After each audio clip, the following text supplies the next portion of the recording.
आज हम लोग करेंगे क्वेश्चन नंबर 11। उसमें कहा गया है कि average separation between proton and electron in an hydrogen atom in the ground state is 5.3 into 10⁻11। देखिए, मान लीजिए ये हमारा ऑर्बिट है और ये हमारा न्यूक्लियस है और ऑर्बिट में इलेक्ट्रॉन मूव कर रहा है और जिसको ग्राउंड स्टेट में जो डिस्टेंस दे रखी है आर की वैल्यू वो दे रखी है 5.3 इंटू 10⁻11 मीटर। पहले तो पूछ रहा है कि फर्स्ट वाले ऑप्शन में कि क्वेश्चन में calculate coulomb force between the separation, तो यानी कि जो ये प्रोटॉन है और इलेक्ट्रॉन इनके बीच में जो फोर्स काम कर रहा है, ग्रेविटेशनल इलेक्ट्रोस्टैटिक फोर्स काम कर रहा है, उसकी वैल्यू बतानी है। तो सबसे पहले हम लोग क्या लिखेंगे, फार्मूला लिखेंगे। के मतलब होता है 9 इंटू 10⁻9 और दोनों का चार्ज तो 1.6 10⁻19 का होल स्क्वायर, क्योंकि दोनों के चार्ज सेम है Q1 Q2 और उनके बीच की जो डिस्टेंस है उसका स्क्वायर।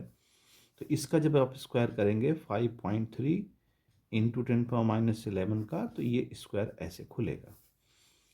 अब यहाँ पर ये जो 9 इंटू 10⁻9 है, ये जब हम इसको ओपन करेंगे तो 16 का 2 बार मल्टीप्लाई और 19 का स्क्वायर हो जाएगा 38, यानी कि जो 19 की पावर निकलेगी तो 38। 5.3 भी 2 बार हम मल्टीप्लाई कर सकते हैं और ये 22 हो जाएगा।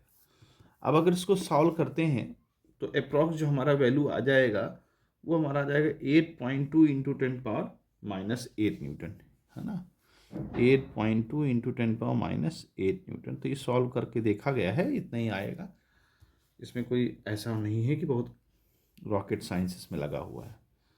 फिर दूसरा ऑप्शन जो क्वेश्चन में कह रहा है, मतलब दूसरा क्वेश्चन जो कह रहा है पार्ट में, when the atom goes into excited state, first excited, तो फर्स्ट एक्साइटेड स्टेट मान लो यहाँ हम फिगर बना लेते हैं, ये पहले इस पोजीशन पे था और फर्स्ट एक्साइटेड स्टेट इसकी जो है जब ये जंप करके गया ऊपर यहाँ पर, तो उस वक्त कितना फोर्स काम कर रहा था ये हमको बताना है।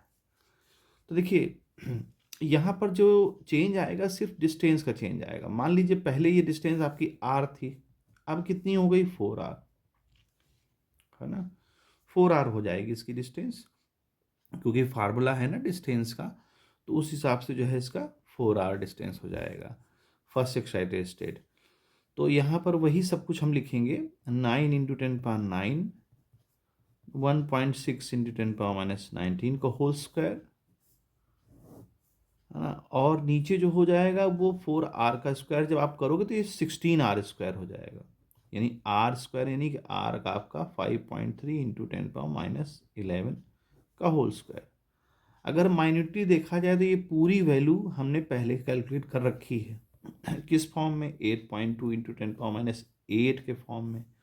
बस इसको 16 से ही तो डिवाइड करना होगा।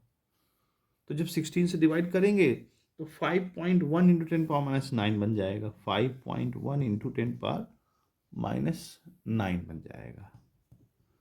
बस इतना ही डिफरेंस आएगा, क्योंकि बाकी जो चीज़ ये वाला पार्ट था ये हम पहले ही कैलकुलेट कर चुके हैं, तो हमें एक्स्ट्रा कैलकुलेट करने की ज़रूरत नहीं पड़ेगी। तो इस तरह से इस क्वेश्चन को कर लें।